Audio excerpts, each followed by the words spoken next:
Hello အားလုံးပဲမင်္ဂလာပါစေတမီးနာမည်ရတဲ့ဝိုင်းဒီနေ့ကျတော့ဒါတာစီကပုတ်ပေးလိုက်တဲ့ဆေးလေးတွေရပြီပေါ့နော်ကဲဘာလေးတွေပါမလဲဆိုတော့ဖောက်ကြည့်ရအောင်နော်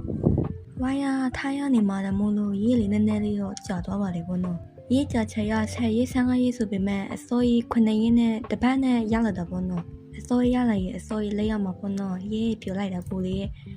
ကဲတဲ့စီရေးစကေခဲလေးတွေပေါ့နော်အဲ့မှာလေဝိုင်းမတာမိခင်ကပြောတယ်ထင်တယ်နင်းကိုပေးထားတဲ့မဟုတ်ဘူးလေးတွေပဲရသွားလဲဘယ်လိုဖြေရမလဲဆိုရင်စကေခဲနဲ့ပဲဝယ်စားလိုက်တာပေါ့နော်စကေခဲနဲ့ပဲသမင်းနဲ့ပဲစားတော့မယ်တကယ်တော့ကိုရီးယားလေ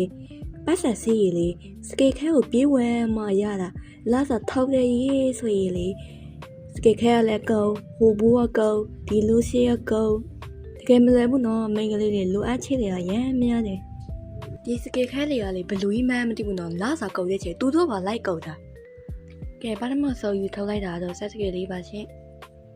ဒုတိယတစ်ခုကဝက်ချာဖူးလီမှာတိုးတဲ့ဆေးပေါ့နော်နောက်ဆုံးဟာတစ်ခုကကြတော့ဝက်ချာဖူးဆေးပါပဲသူကတိုးတဲ့ဆေးဆိုမဲ့သူကနေရိတ်ချပြီးတော့တစ်ခါလဲရမယ်လို့ပြောပါတယ်ရှင်ကဲစောက်တိကြည့်ပေးကြတဲ့တွေအားလုံးတရားချီးစုတဲ့ကျေးဇူးတင်ပါရှင်နောက်ဗီဒီယိုလေးမှာပြန်ဆုံကြဖို့ဝိုင်းရကောက် follow နေခဲ့ကြပါအောင်နော်အားလုံးကျေးဇူးတင်ပါတယ်ရှင် bye bye